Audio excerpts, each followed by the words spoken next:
अस्सलाम वालेकुम स्टूडेंट्स। इस लेक्चर में हम chapter number 3 circular and rotational motion को डिस्कस करने जा रहे हैं। इस लेक्चर में हम इसकी कंप्लीट एक्सरसाइज को सॉल्व करेंगे, मतलब इसके एमसीक्यूज भी सॉल्व करेंगे, इसके जो एक्सरसाइज शॉर्ट क्वेश्चंस हैं वो भी सॉल्व करेंगे और इसके जो कंस्ट्रक्टेड रिस्पॉन्स शॉर्ट क्वेश्चंस हैं वो भी सॉल्व करेंगे। आते हैं फर्स्ट एमसीक्यूज की तरफ। The ratio of angular speed of minutes hand and hours end of a watch is. अब आप लोग जानते हैं कि क्लॉक के अंदर 3 तरह की सुइयां होती हैं। जो सबसे बारीक सुई होती है उसको हम सेकंड हैंड कहते हैं, और जो उससे बड़ी सुई होती है उसको हम मिनट हैंड कहते हैं, और जो मोटी सुई होती है उनके अंदर थिक ज़्यादा होती है उसको हम आर हैंड कहते हैं। जी, अब आप लोग मुझे ये बताएं कि जो मिनट हैंड है वो एक रोटेशन कितने टाइम में मुकम्मल करेगी। मतलब अगर यहाँ पे आपको डायग्राम नज़र आ रही है तो देखिए मिनट हैंड 2 के ऊपर है। अब ये 2 से दोबारा जब 2 के ऊपर आएगी तो उसको कितना टाइम लगेगा, तो उसको टाइम लगेगा 1 आवर। इसको हम टाइम का नाम देते हैं T1। इसी तरह जो इसमें सबसे थिक नीडल है, अगर वो अपनी एक रोटेशन मुकम्मल करती है जिसको हम आर एंड कहते हैं, घंटे वाली सुई कहते हैं, तो वो अपनी एक रोटेशन कितने टाइम में मुकम्मल करेगी। उसका आंसर है 12 आवर। इसको हम टाइम देते हैं T2। मतलब जो मिनटों वाली सुई है वो एक कंप्लीट सर्कल जो है, एक कंप्लीट रोटेशन जो है वो 1 घंटे में कर रही है, लेकिन जो घंटों वाली सुई है अगर वो पूरा चक्कर लगा के उसी पॉइंट पे वापस आ जाए तो टाइम कितना होगा, 12 आवर होगा। अब हमने फाइंड क्या करना है, हमने स्पीड की रेशो फाइंड करनी है ω1/ω2। अब इसका फार्मूला आप लोगों ने अच्छी तरह से याद रख लेना है। इसका फार्मूला है T2/T1, और इसमें वैल्यू पुट कर लेनी है आपने। T2 की वैल्यू 12 है और T1 की वैल्यू 1 है, तो 12 और 1 को हम क्या लिखते होते हैं, 12/1। तो इसका डेल्टा ऑप्शन करेक्ट है, जिसका डी ऑप्शन करेक्ट है। नेक्स्ट एमसीक्यूज की तरफ आते हैं। एक बॉडी सर्कल में मूव कर रही है कांस्टेंट स्पीड के साथ, तो हमने बताना है कि क्या उसका वेलोसिटी भी कांस्टेंट होगी। नहीं, उसकी वेलोसिटी कांस्टेंट नहीं होती। क्यों नहीं होती, क्योंकि जब बॉडी सर्कल में मूव करती है तो हर पॉइंट पे उसकी डायरेक्शन चेंज हो रही होती है, और जब डायरेक्शन चेंज हो रही होती है तो वेलोसिटी एक वेक्टर क्वांटिटी है, तो इसका मतलब वेलोसिटी भी चेंज हो रही होगी। तो इसमें जो पहला ऑप्शन है अल्फा ऑप्शन जो है वो इनकरेक्ट है। बीटा ऑप्शन की तरफ आते हैं। Has an inward radial acceleration. जी, ये वाला ऑप्शन करेक्ट है, क्योंकि जब बॉडी सर्कल में मूव करती है तो उसका जो एक्सेलरेशन होता है वो सेंटर की तरफ होता है, इनवर्ड होता है, तो इसका बीटा ऑप्शन करेक्ट है। जी, नेक्स्ट एमसीक्यूज की तरफ आते हैं। एक पत्थर है जो कि एक रस्सी के साथ बांधा हुआ है और हम उसको एक सर्कल में घुमा रहे हैं, वर्टिकल सर्कल में घुमा रहे हैं। हमने बताना है कि टेंशन किस पॉइंट पे मिनिमम होगी, उस रस्सी में जो खिंचाव होगा वो किस पॉइंट पे मिनिमम होगा। तो आप इसको खुद भी प्रैक्टिकल परफॉर्म कर सकते हैं। जब आप इसको घुमा रहे होते हैं, जब ये डाउनवर्ड मतलब बॉटम पे होता है तो उसके अंदर टेंशन ज़्यादा होती है, और जब ये टॉप पे होता है तो उसके अंदर टेंशन क्या होती है, मिनिमम होती है। तो इसका अल्फा ऑप्शन करेक्ट है, at the top of the circle. Next MCQs इसमें है। Every point of a rotating rigid body has same angular velocity, same linear velocity, same linear acceleration, same linear distance है। जी, अब देखें, जब body circle में move करती है, rotate कर रही होती है, तो हर पॉइंट पे उसकी डायरेक्शन क्या हो रही होती है, चेंज। अब जब डायरेक्शन चेंज होगी तो ये तो लीनियर तो ना रहा, ये मोशन लीनियर मोशन तो नहीं रहेगी ना। तो इसका मतलब है इसकी जो लीनियर वेलोसिटी है वो भी चेंज हो रही होगी, इसका लीनियर एक्सेलरेशन भी चेंज हो रहा होगा, और इसका लीनियर डिस्टेंस भी चेंज हो रहा होगा। अब कांस्टेंट क्या रहेगा, इसमें जो कांस्टेंट रहेगा वो जो सेम रहेगा वो क्या रहेगा, एंगुलर वेलोसिटी। तो इसका अल्फा ऑप्शन करेक्ट है। जी, नेक्स्ट एमसीक्यूज की तरफ आते हैं। The minimum velocity necessary to put a satellite into orbit is called critical velocity. ये बुक की डेफिनेशन है, तो इसका ऑप्शन अल्फा करेक्ट है, critical velocity. Sorry beta correct है, क्रिटिकल वेलोसिटी। जी next MCQs, an object in uniform circular motion makes 10 revolutions in 2 second. अब देखें 2 सेकंड में 10 रेवोल्यूशंस हो रही हैं, तो 1 सेकंड में कितनी रेवोल्यूशंस होंगी? 5। इसका मतलब है इसकी फ्रिक्वेंसी कितनी है? 5 हर्ट्ज। तो इसका चार्ली ऑप्शन करेक्ट है, it's frequency is 5 hertz. Next MCQs की तरफ आते हैं। The movement of inertia of a body depends upon, यहाँ पे फार्मूला होता है I is equal to M R square. ये बेटा यहाँ पे फार्मूला क्या है? I is equal to M R square. अब बताएं मूवमेंट ऑफ इनर्शिया किस पे डिपेंड कर रहा है? मास पे डिपेंड कर रहा है, ठीक है, वॉल्यूम पे डिपेंड कर रहा है, काइनेटिक एनर्जी या एंगुलर मोमेंटम। तो इसका अल्फा ऑप्शन करेक्ट है, मास पे डिपेंड कर रहा है, और इसकी डिस्ट्रीब्यूशन मीन उसका डिस्टेंस है अबाउट एक्स एक्सिस, तो आर पे डिपेंड कर रहा है, तो इसका अल्फा ऑप्शन करेक्ट है, mass of body and its distribution about axis of rotation. जी अब हम आते हैं एक्सरसाइज शॉर्ट क्वेश्चंस की तरफ। तो exercise short question 3.1, state second law of motion in case of rotation. अब आप लोगों ने न्यूटन के लॉज पढ़े हुए हैं, फर्स्ट लॉ और सेकंड लॉ यहाँ पे, और थर्ड लॉ। तो यहाँ पे सेकंड लॉ ऑफ मोशन लेकिन रोटेशन में पूछा हुआ है, लीनियर मोशन में नहीं पूछा हुआ। आप लोगों ने पढ़ा हुआ है F is equal to M A, लेकिन यहाँ पे F is equal to M A नहीं पूछा हुआ, आप यहाँ पे पूछा हुआ है एंगुलर मोशन में। तो इसके डिफाइन की तरफ आते हैं। The rate of change of angular momentum equals to applied torque, ये इसकी सिंपल डेफिनेशन है। जैसे आप लोगों ने पढ़ा था ना, the rate of change of linear momentum equals to applied force, लेकिन यहाँ पे एंगुलर मोमेंटम है तो इसको लिखेंगे torque. When torque acts on a body, it produces angular acceleration which is directly proportional to torque and inversely proportional to moment of inertia। जैसे आप लोगों ने F is equal to M A पढ़ा हुआ है, उसी से बिल्कुल उस जैसा एक लॉ है, tau is equal to I alpha. अब F is equal to M A कहाँ पे अप्लाई होता है? वो लीनियर मोशन में अप्लाई होता है, और tau is equal to I alpha कहाँ पे अप्लाई होता है? ये सर्कुलर मोशन में अप्लाई होता है। अब इसकी स्टेटमेंट आपने याद करनी है, आप कोई भी इन दोनों में से स्टेटमेंट याद कर सकते हैं, और आपने ये फार्मूला लाजमी लिखना है। जी नेक्स्ट शॉर्ट क्वेश्चंस की तरफ आते हैं। What is the effect of changing the position of a diver while diving in the pool? ये वाला बड़ा ही इंपॉर्टेंट क्वेश्चन है। जब भी डाइवर जो होता है वो पूल के अंदर छलांग लगाता है तो वो अपनी बॉडी पोजीशन को चेंज करता है। वो अपनी बॉडी पोजीशन को चेंज क्यों करता है? ताकि वो उसकी रोटेशंस के ऊपर इफेक्ट पड़े, उसकी रोटेशन पहले से ज़्यादा हो जाए। जी इसका आंसर देखते हैं। According to law of conservation of angular momentum, I1 omega 1 is equal to I2 omega 2। अब उसकी दो पोजीशंस हैं डाइवर की। पहली उसने पुलिंग द आर्म्स इनवर्ड, वो अपने आप को क्लोज कर रहा है। जब अपने आप को क्लोज करेगा तो उसका सर्कल जो होगा वो उसका छोटा बनना शुरू हो जाएगा, और जब सर्कल कम हो जाएगा तो उसका रेडियस कम हो जाएगा, और जब रेडियस कम हो जाएगा तो उसका मूवमेंट ऑफ इनर्शिया कम हो जाएगा। इसका मतलब है कि जब वो अपने आप को क्लोज करता है, इनवर्ड अपने आप को इनवर्ड लेके आता है, तो उसका मूवमेंट ऑफ इनर्शिया क्या हो गया? कम हो गया। जब मूवमेंट ऑफ इनर्शिया कम हो जाएगा तो वहाँ पे एंगुलर वेलोसिटी क्या हो जाएगी? ज़्यादा हो जाएगी, और वो फास्टर मूव करना शुरू हो जाएगा। यहाँ पे एक मैंने डायग्राम शो किया, इस डायग्राम में देखें तो आपको जो पहली उसकी पोजीशन है, इसमें उसने अपने आप को क्या किया हुआ है? इनवर्ड, या उसने अपने आप को क्लोज किया हुआ है। जब क्लोज करेगा तो उसका मूवमेंट ऑफ इनर्शिया क्या हो जाएगा? कम हो जाएगा, और उसकी एंगुलर वेलोसिटी क्या हो जाएगी? ज़्यादा हो जाएगी, और वो स्पिन उस तेज़ी के साथ कर रहा होगा, रोटेशन उसकी ज़्यादा हो जाएंगी। दूसरी डायग्राम में देखें तो उसने अपने आर्म को आउट किया हुआ है, मतलब उसने अपने आर्म्स को आउटवर्ड लेके गया है। जब आउटवर्ड लेके जाएगा तो उसका मतलब है जब वो रोटेट करेगा तो उसका सर्कल बड़ा बनेगा, और जब सर्कल बड़ा बनेगा तो उसका रेडियस भी ज़्यादा होगा, और जब रेडियस ज़्यादा होगा तो उसका मूवमेंट ऑफ इनर्शिया भी ज़्यादा होगा, और जब मूवमेंट ऑफ इनर्शिया ज़्यादा होगा तो जो उसकी एंगुलर वेलोसिटी है वो कम होगी, क्योंकि आई और ओमेगा इन्वर्सली हैं।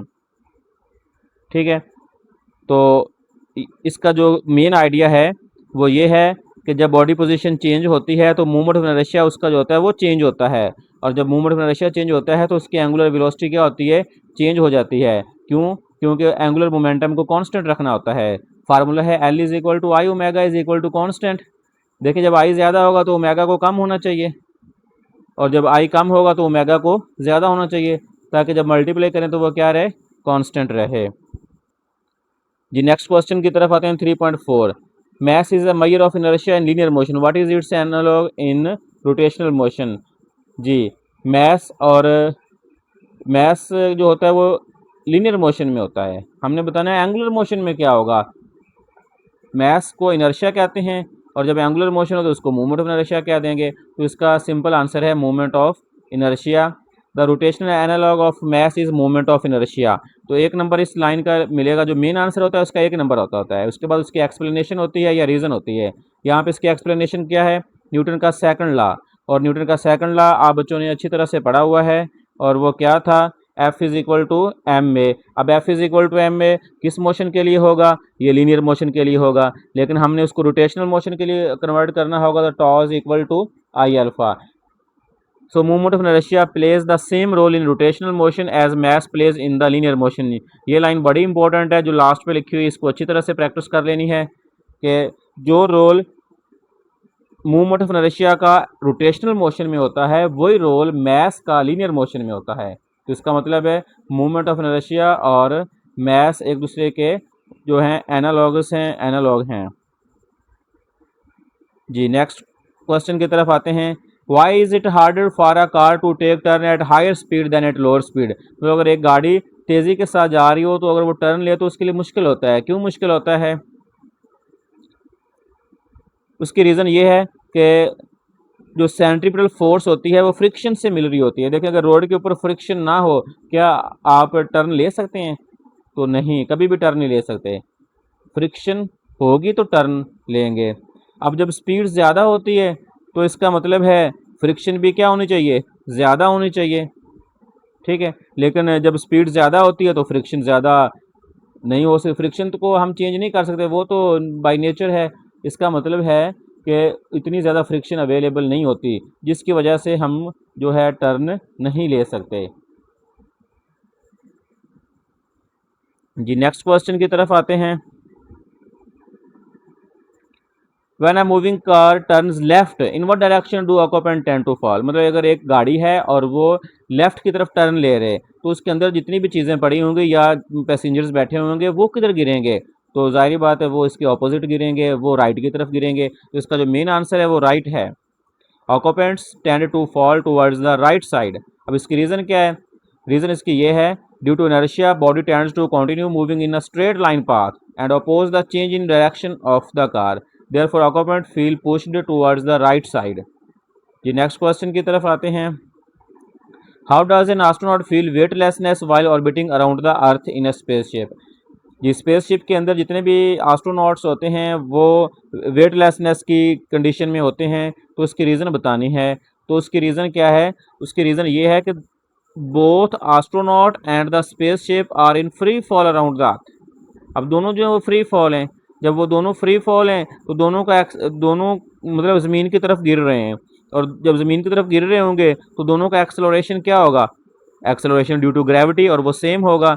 और जब एक्सेलरेशन सेम दोनों का होगा इस और उनको कोई सपोर्टिंग फोर्स नहीं मिलेगी, कोई नॉर्मल फोर्स नहीं मिलेगी जो उनके ऊपर लग रही होगी जिसकी वजह से वो अपने आप को स्टेबल कर सकें। इसका मतलब वो वेटलेसनेस कंडीशन में होंगे जी। नेक्स्ट आते हैं कंस्ट्रक्टेड रिस्पॉन्स क्वेश्चंस की तरफ जी। पहला कंस्ट्रक्टेड रिस्पॉन्स क्वेश्चन है कि if angular velocity of different particles of a rigid body is constant, will the linear velocity of this particles also be constant. तो इसका आंसर आएगा no, it's linear velocity is not the same for all particle. क्योंकि हमारे पास एक formula है v is equal to r omega. अगर इस फार्मूला से देखें तो v और r क्या है? Directly proportional. v is directly proportional to r। देखें अब जो यहाँ पे बॉडी है रिजिड है। अब रिजिड बॉडी में क्या होता है, जो रेडियस होता है वो सारे पॉइंट्स का सेम नहीं होता। डिस्टेंस जो होता है वो सारे पॉइंट का सेंटर से सेम नहीं होता। जब डिस्टेंस सेम नहीं होगा तो वेलोसिटी भी सेम नहीं होगी। इसका मतलब है कि जो लीनियर वेलोसिटी होती है वो सारे पार्टिकल्स के लिए सेम नहीं होती जी। नेक्स्ट क्वेश्चन की तरफ आते हैं। Why do we tumble when we take a sharp turn with large speed. जी अगर आप एक शार्प टर्न लें, तेज़ी के साथ एक टर्न लें, ज़्यादा स्पीड के साथ एक टर्न लें और टर्न भी शार्प हो तो आपकी जो बॉडी है वो टम्बल करती है। टम्बल मीन वो अनबैलेंस हो जाती है, मतलब गिर सकते हैं हम, ठीक है। तो ऐसा क्यों होता है? तो उसकी रीज़न है due to inertia the body tends to continue in a straight path. Body अपने आप को ना जिस डायरेक्शन में जा रहे होते हैं उसी डायरेक्शन में रखना चाहती है, लेकिन गाड़ी टर्न ले लेती है, तो इसका मतलब है हम जो है वो टम्बल करेंगे, मतलब हम जो है वो इम्बैलेंस हो जाएंगे और गिर भी सकते हैं और अनकंट्रोल्ड वे में मूव करेंगे, तो इसका ये डन इनर्शिया की वजह से होता है। जी नेक्स्ट क्वेश्चन है, what will be the time period of a simple pendulum in an artificial satellite at a certain height. मतलब आर्टिफिशियल सैटेलाइट्स के अंदर जो टाइम पीरियड होता है वो कितना होगा, तो इसका आंसर आएगा infinite. The time period becomes infinite. अब इसकी जो रीज़न है वो रीज़न इसकी क्या है, अब हमारे पास जो जब हम सैटेलाइट के अंदर होंगे तो वेटलेसनेस कंडीशन में होंगे, और जब वेटलेसनेस कंडीशन में होंगे तो वहाँ पे जो एक्सेलरेशन होगा ड्यू टू ग्रेविटी वो क्या होगा, ज़ीरो होगा, मतलब जी की वैल्यू क्या होगी, ज़ीरो होगी, जी की वैल्यू ज़ीरो होगी। अब हमारे पास फार्मूला क्या होता है, T is equal to 2 pi under root L over g. इसके अंदर हम जी की वैल्यू पुट करेंगे ज़ीरो, तो ऊपर लेंथ है और नीचे ज़ीरो होगा। Something over infinity, something over zero क्या होता है, इन्फिनिटी होता है, तो इसका मतलब जो टाइम पीरियड होगा वो इन्फिनिटी होगा।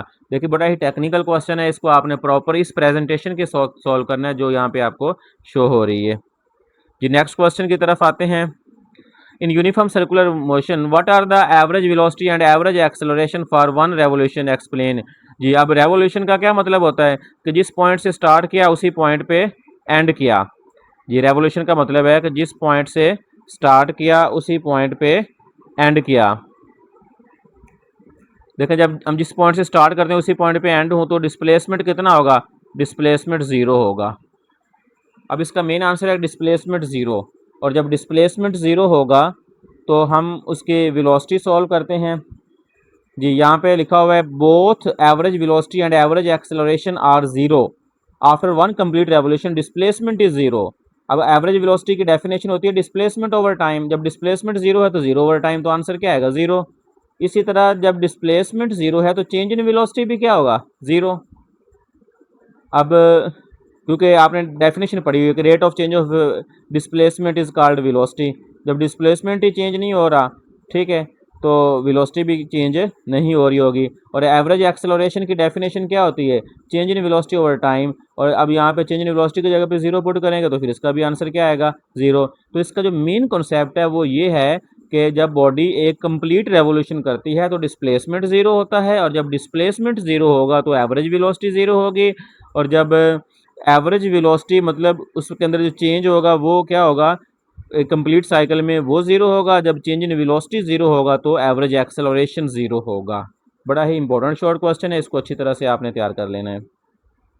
जी नेक्स्ट क्वेश्चन की तरफ आते हैं कि एक बॉल है उसको आपने स्ट्रिंग के साथ बांधा हुआ है, सपोर्ट किया हुआ है, और वो टूट नहीं रही, रस्सी टूट नहीं रही। अगर आप उसको घुमाना शुरू कर दें तो वो टूट जाती है, तो उसकी रीज़न बतानी है। ये आप लोग भी एक्सपेरिमेंटल इसको परफॉर्म कर सकते हैं। जी वो क्यों टूटेगी, the string breaks because extra tension is required during circular motion. देखें जब सर्कुलर मोशन होगा तो वहाँ पे क्या होगा, सेंट्रीपिटल फोर्स भी होगी और बॉडी का वेट भी होगा। जब हम उसको रोटेट नहीं करवा रहे होते तब सिर्फ क्या होती है, तब सिर्फ टेंशन होती है, तब उसमें सेंट्रीपिटल फोर्स नहीं होती। लेकिन जब हम उसको घुमाना शुरू कर देंगे तो उसमें उसका वेट भी होगा और साथ उसकी सेंट्रीपिटल फोर्स भी होगी, तो इसका मतलब है अब उसकी टेंशन जो होगी वो ज़्यादा होगी, और जब टेंशन ज़्यादा हो जाएगी तो जो रस्सी है वो क्या हो जाएगी, टूट जाएगी।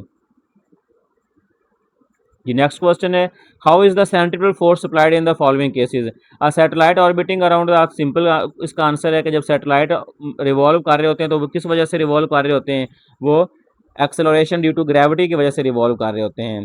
तो centripetal force is supplied by earth is gravitational force, क्योंकि ग्रेविटी जो होती है वो सैटेलाइट को अर्थ की तरफ जो है वो इसको पुल करती है।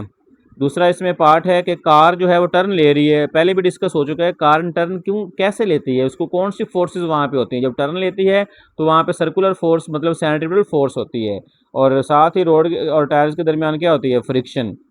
तो फ्रिक्शन जो होती है ये जो है ये मेन रोल प्ले कर रही होती है टर्न लेने में, अगर फ्रिक्शन नहीं होगी तो गाड़ी टर्न भी नहीं लेगी।